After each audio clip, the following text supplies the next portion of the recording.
Hello. Happy Wednesday evening, everyone. Hope everyone had a fantastic Thanksgiving and that everyone is winding down a little bit and prepping now for the Christmas season approaching. I feel like with every holiday, it like comes and goes so quickly. We had my brother's family in town and my parents hosted Thanksgiving this year, which we've hosted the last 5 years, so it's kind of nice to take a little backseat in hosting. But we are hosting Christmas morning for the first time ever, so no pressure there. Just gonna wait for a few others to hop on, and while folks are getting joined on, I just wanted to say hello and quickly introduce myself if this is your first time watching. My name is Allison. You can call me Allie. I live in Richmond, Virginia with my husband and our 1-year-old son, and we are pregnant, 25 weeks today, due with another boy in March. So it's a busy time, busy season this time around. So if you followed my Insta stories, if you follow me at Allison Shoemate, you've probably seen that I've been in a kind of a crazy nesting, organizing phase right now, which my husband has kind of a love-hate relationship with because, our house is getting clean, which is great, but today he's like, you're getting a little OCD, calm down a little bit. I'm like picking up crumbs on the floor. Anyway, hi Sarah. So we'll wait for a few others to get logged in. Hope everyone's having a great night. Today was warm. Yes, I walked outside. It felt like it was October, so I could get used to that. Although I'm kind of excited for it to start getting cold.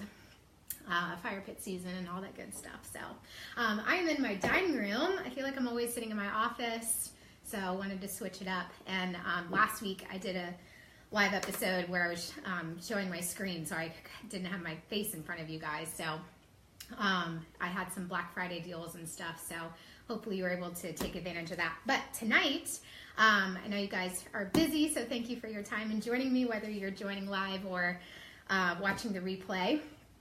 I want to start with a disclaimer when you read this title as far as having a more simplified home and the whole decluttering process. Starting with a disclaimer that I certainly do not have everything all together here. As I mentioned, I'm an entrepreneur, I'm a photographer, but also a mom to a 1-year-old and 25 weeks pregnant. So I can be a hot mess a lot of times as well. Life gets a little crazy, a little unorganized, and a little hectic at times, and that's okay too. But I am trying to fuel myself with tips and things to kind of get me more zoned in and focused and organized, so I can have a little more grace over perfection these days. So throw up a thumbs up or a heart if you're a hot mess too, because that's okay. But if you, again, follow me on Instagram, you saw that I recently got a Simplified Life Tactical Tools for Intentional Living by Emily Lay. I got her recently Simplified Planner for 2018. I'm moving to a paper planner, y'all.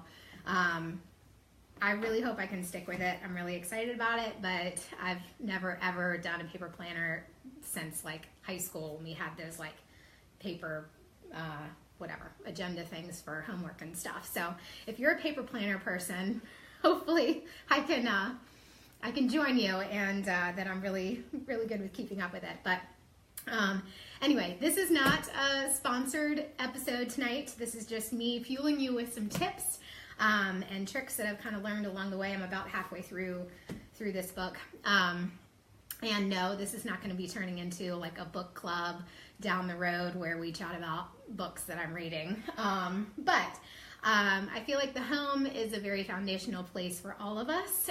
So it's a good place to start as far as getting your home organized so you have more of a feel more rested and more rejuvenated in your home versus very overwhelmed, which I felt that way a lot of times with just a lot of clutter that I had in the house. So you can find this is actually a bestseller on Amazon right now. I think it's like number 9 on the charts, and for like $12. So would highly recommend, if you don't have your hands on this, hi Kelly, to pick it up or borrow it from a friend or whatever.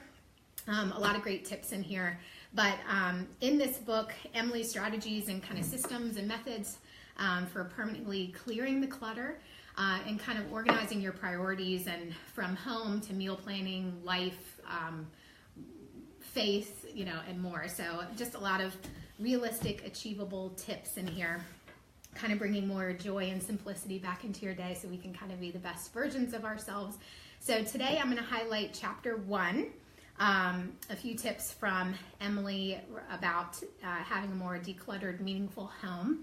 And also I have some tips of my own that I've kind of thrown in there. But no matter the size or what space or stage you are in with your life, whether you are living on your own or you have a house full of kids and pets, your home, as I mentioned, should be a place of rest and rejuvenation. So I have to admit, when I was a few pages in on chapter 1, I was definitely in denial, because I was like, oh, I'm so AJ squared away. I don't have any clutter in my house, and this is going to be such an easy project because I don't have much to organize. Well, I was quickly mistaken when I decided to start with my kitchen, and last Sunday spent a good 8 hours in my kitchen, going through every drawer, every cabinet. I have like a pantry, but then I have this other side door that Ryan calls the platter closet, which is basically all of my dishes and bowls and stuff for when we're entertaining and everything. Every drawer was a hot mess, and so I pulled everything out onto the floor and made even more of a big mess. And put everything in its place. We threw away, I think, 4 to 5 trash bags of just stuff. And then I now have an entire pool table in my garage covered of stuff that we're either going to sell or donate or whatever. So that's just one room. Obviously not all spaces are going to be as crazy to tackle, but I started with the kitchen because we're in there a lot throughout the day, and now it is just brought a sense of calmness, hi Missy, to preparing meals and all of that good stuff to have a more organized, simplified kitchen. So that's kind of, okay, so I have a question for you guys, and I'm flipping my notes here. I got prepared, y'all, with some notes. So my pregnancy brain, I would totally forget what I'm talking about if I didn't have some notes to guide me. Sorry if I'm talking so fast. I'm really excited about this topic. But, okay, so today, again, wanted to fuel you with some tactical tools to motivate you and inspire you to tackle this decluttering project. And I know if you're thinking, Allison, you're crazy, we're on the cusp of holiday season. This is a really busy time. You should probably just pump the brakes, and I totally get it. I am 25 weeks pregnant, as I mentioned, so I'm in like this nesting phase, and I'm motivated to kind of jump into this project right now. Plus, there's something to be said for kicking off the new year with a kind of more orderly, organized home. So, but obviously you can start whenever it's convenient for you. When you think about decluttering your home, I know it's also an overwhelming feeling. You don't know where to start. A quote on my handy to-do list that I keep around: the best way to get it done is to begin. So just start. So as you begin to tackle this project, have kind of a mindset to do these 3 things. So declutter distractions. So remove the unnecessary, pare down to what truly matters. Put tools in its place. So set up systems and resources for accountability to be able to have a more seamless day-to-day in the household, and establish flexible routines. And I emphasize the word flexible because, as we all know, days get crazy with the holidays. Things are going to get really crazy. So have a little more grace for yourself for it to be flexible, but routines are always helpful in any household. So simplifying your space means giving your home potential to inspire and soothe, and not only yourself or others in your home, but guests who come into your home. So simplicity has one giant enemy, and that is clutter. So I have a question for you as I flip my notes. So when you walked into your home today and you're ready to relax and unwind from a busy day, what did you see? So did you see a bookshelf overflowing, unopened mail stacked up on your counter, dishes in the sink, kitchen gadgets all over the countertop, keys thrown everywhere? I mean, give me an amen if that's you right now, which is okay. We're gonna get there. So in chapter 1 of this book, Emily kind of talks about defining your space. So approaching your home not just as a house, but as a place of true respite, sacred backdrops for family heirlooms. Kristen, yes, okay. So you're not alone, girl. So places to having the power to inspire and excite and connect. Again, not only just people in your home, in your family, but those that come into your home. So begin by exploring how you'd like your space to make you feel and what you want your home to say about your family. Because that, by setting that goal, kind of helps set the stage for giving your project, your decluttering journey, meaning, and it kind of gives you some fuel to start this project. And it's important to note that you will get derailed at some point because you'll get distracted, kids running around, again, the holiday season coming up. So I'm always I hate that feeling when you're in the middle of the project, like me on Sunday in the kitchen, where like I couldn't even see the floor. It was covered with so much stuff that I was probably throwing away, and you're just exhausted, and you're gonna hate me and be like, why did Allison get me started on this project? But just keep going, and you'll thank me later. But all right, so we can get started. So feel free to jot some notes, but begin with what Emily calls a ruthless clean out. It's likely not your lack of organizational skills, but instead your overabundance of stuff. So number 1 is to make a plan. So this is a marathon, not a sprint. Again, give yourself some grace to work through this at your own pace. You may be able to tackle 1 room a day. You may be able to tackle 1 room a week. So just go little by little and be able to tackle what you can. So make a list of every space in your home.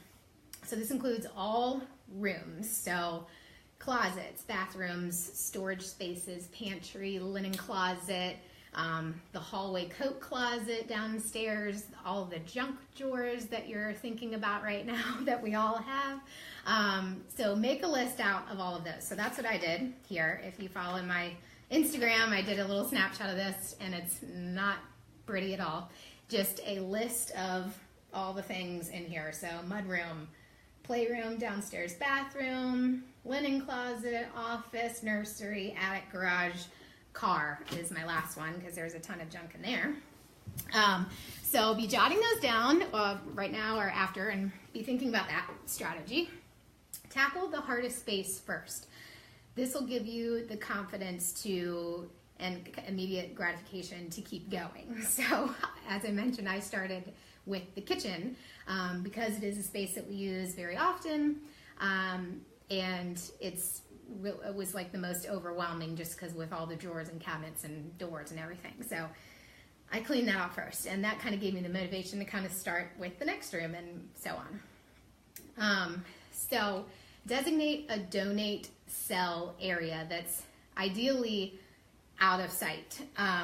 So I chose the garage because I can just close off the door and I don't have to see it. So as you're clearing out your rooms and your space, you can kind of have a pile, and then when you're done with that room, move that pile to the garage or wherever. So it's out of, maybe we would choose like a guest room or whatever to be able to kind of close the door and not be able to see it. But gather some trash bags and have a notepad with you when you go to these spots, because you'll need to jot down things that you're out of, like inventory notes or things you might need to restock on if you're going through the linen closet and have a lot of expired medicine or whatever. So you can, on your next Amazon list or whatever, grocery shopping, you can kind of restock on those things.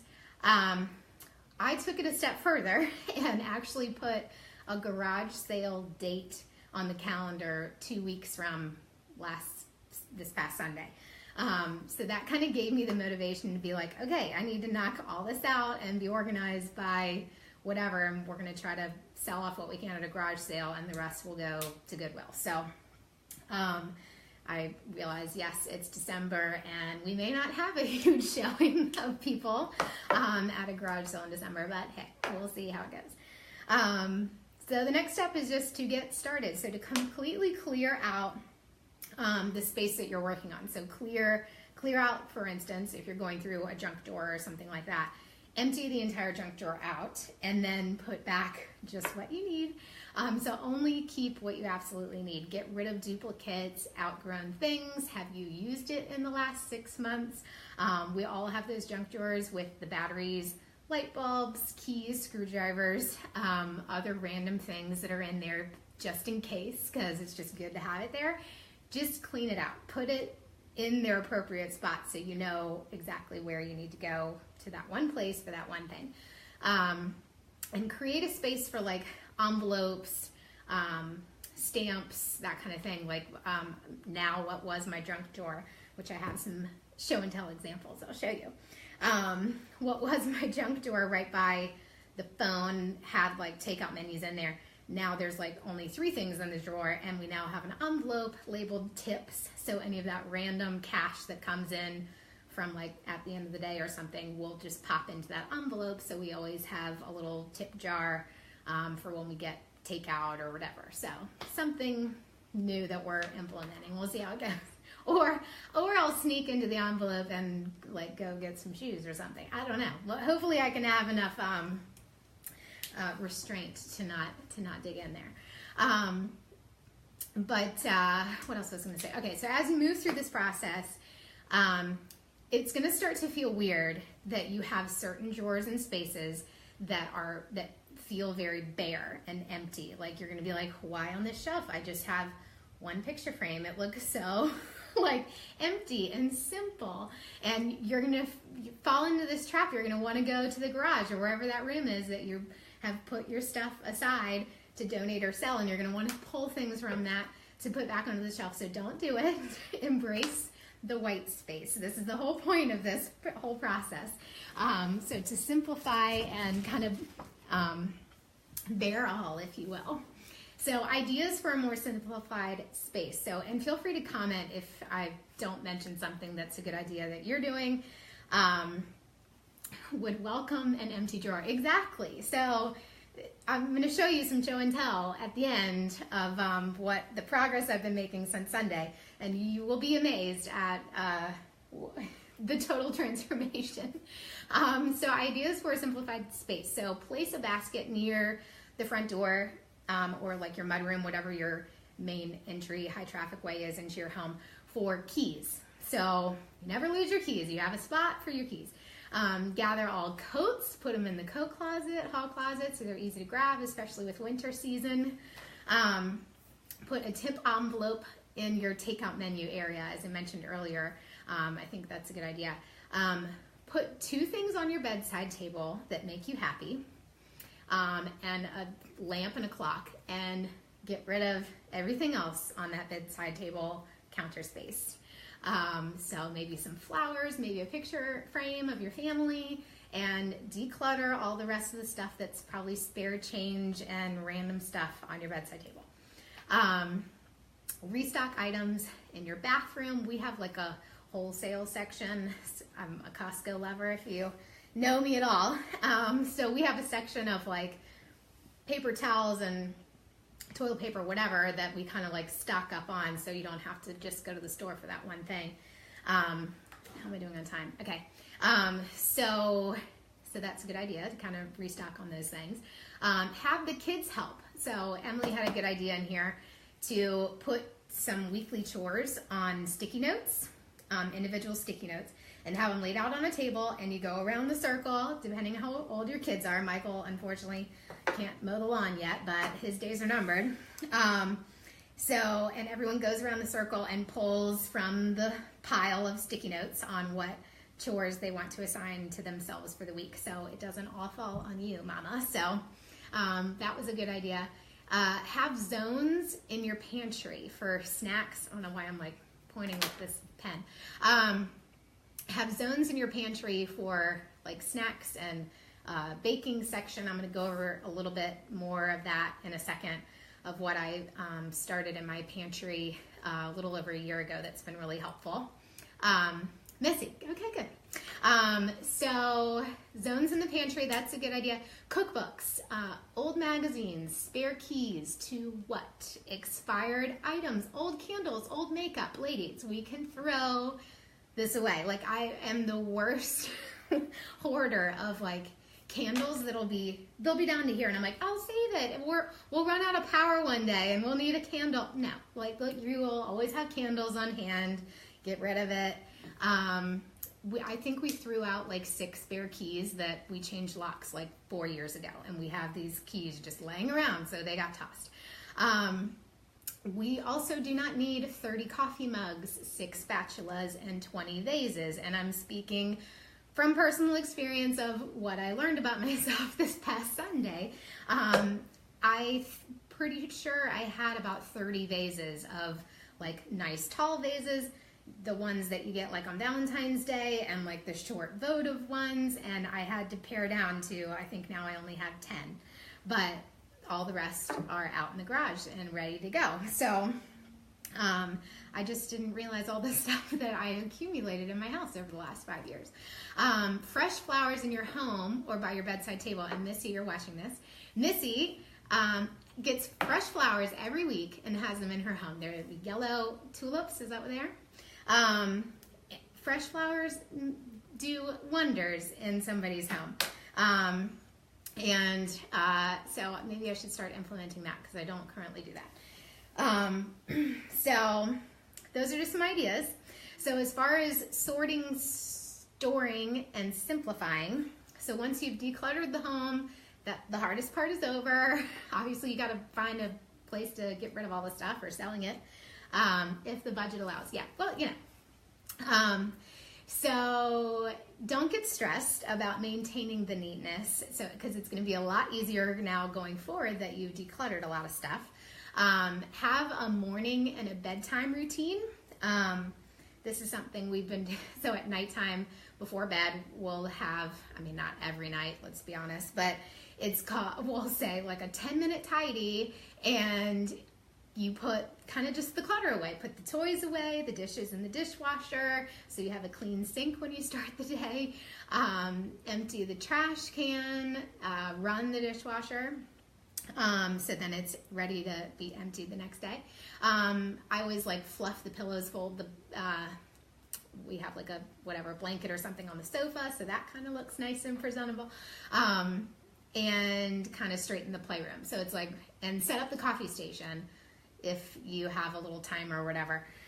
So everything's ready for you the next morning. So you're not waking up to overwhelming mess, because that's not a fun way to start the day. As far as a morning routine goes, run a small load of laundry, empty the dishwasher that ran last night, light your favorite candle or play some of your favorite music. Obviously, different mornings are going to be different with crazy schedules, but these are just things to kind of help start your day on the right foot. Oh, and one thing I was going to mention as far as the simplified, well, I'll get to it in my example. So speaking of that, let's get into that really fast, because I don't want to take up too much of your time. I have a few examples that hopefully will really inspire you, and disregard these awful iPhone photos. I was in the heat of the moment of this project and quickly snapped them with my phone. So let me clear this out of the way. Woo, I'm going to try and zoom in. Sorry guys if this isn't that awesome. So this is what my coffee, let me turn it down. This is what my coffee cupboard looked like before I started this project. So you can see millions of random wine glasses. Look at all those coffee mugs. Like, that's ridiculous. That's not necessary. Now, that is what it looks like. So, pared down to exactly what I need. All of it's in its place. Example B. These are so embarrassing to be showing you, but this is what my right underneath the counter looked like of like casserole dishes and what looks like a pile of a hot mess of Tupperware. So all of that is organized and pared down, and a lot of things thrown away and organized for things that I didn't have tops to and whatever. Example 3, this was the drawer above that cabinet space you just saw. Like, what is that? Look, there's skewers, like 6 spatulas. I mean, this was apparently a grilling thing, and now that's what it looks like. So again, enjoy the open space. Don't get too wanting to fill it with stuff. This was that junk drawer I was telling you about. I mean, if you could zoom in right now, you could see like a ruler. There's a box cutter in here. I don't even know what else. I'm scared to know what else lived in that drawer. And now we just have a little notepad of some lighters for all the candles that I have in my house, that tip envelope I was telling you about, and some takeout menus. So very simple. A couple more.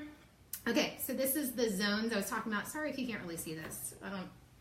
Okay, so pantry. We have zones in our pantry, and I started this last year before I had Michael. I got these things at, I have blue and white containers that I got at the dollar store, and these little mini chalkboard things on Amazon, which I'll post the link if you want it. And you can label tea and coffee, snack bars. I have oh God, I'm gonna tip this over and make a huge mess. But all of these go into your pantry, and I don't have tops on them. This one says baking, so you can throw stuff in there and you can quickly grab what you need. Things on lower shelves you can have for kiddos, so it's easily accessible. So that's worked out really well. I'm surprised that that system has still been going on for the last year. So I mentioned earlier having zones in your pantry, so that's an example. I think I have like 2 more examples. Okay, this was my, sorry guys, this isn't that great of a visual. This was my linen closet, so the top section somewhat organized with some bins, and then a hot mess on the last 3 shelving. And now, y'all, I had 22 bath towels. 22. Between the 2 upstairs bathrooms and the linen closet, and it was a rainbow of colors, and they all are in a trash bag in my car that I'm taking to an animal shelter for like bathing and cleaning animals. So now we went to Costco today and got white spa towels, like $8 a piece, but they're nice, and when they get dirty I can bleach them, and there you go. So simple, clean. I wanted to zoom in quickly and show you that top shelf part of my linen closet. So these containers I got at the dollar store, and I do keep the tops on them, and you can get these little vinyl stickers on Amazon, which I can post the link to that, and they're chalkboard stickers, and this is a chalkboard pen also on Amazon, so you can label them. I have a ton, but you can label travel, baby, girl stuff, pamper stuff, whatever, and everything has a top and it's organized. I keep this in here, which is like Michael's go bag, so has all the things I would need if I were to leave to head to the river or whatever, so I don't have to sort through this box. This is kind of all the essentials that I would need, so that might be helpful for you. But I can post the link to these labels if that would be interesting. Just give me a thumbs up or something if that would be, you're interested. I can post the link to Amazon for you guys to check those out. I think I've, okay, this is an awful example, but the attic, you guys, like this is this is a real bad example, but everything is in a bin pretty much in my attic. Nothing is like standing alone. Everything's put away and labeled. I think these bins, you can get 3 of them, a pack of 3 at Costco for like 15 bucks. And for example, I went up there today to get newborn and 0 to 3 month clothes for Thomas to get his nursery ready. And I was up there for 5 minutes. I grabbed what I needed and I got out of there. So what could have easily been hours of sifting through clothes and everything, thankfully I organized that on the front end. So just an idea. And this is the last example I have is your bathroom. So your vanity area can get a little crazy. I used to keep my hair dryer and straightener up here, and the cords were all crazy. And I usually have a bench that's like tucked in there, but for the picture purposes, I moved it. But you can get these dual holders, you can't really see, but that hold your hair dryer and straightener to be underneath if you have a little vanity area. So all the cords and stuff, you have like a nice clean counter space. And that clear plastic makeup organizer thingy I got at Home Goods, I'm pretty sure. So I think, yeah, that's the end of the show and tell. So I will post the link to those labels and everything if that would be helpful for you. Hopefully, okay, 8:31. Perfect timing. I hope these simplified tips were helpful for you. As again, I mentioned, the home is really the foundational spot for all of us. So I thought this was a good place to start and a great chapter to highlight and some tips of my own. So hopefully this inspires you to start this decluttering project for yourself. So everyone have a great rest of your week, and I will see you in December next Wednesday at 8 o'clock, where I'll be chatting about something else that's awesome. So thanks for tuning in, and I'll see you guys next week. Bye.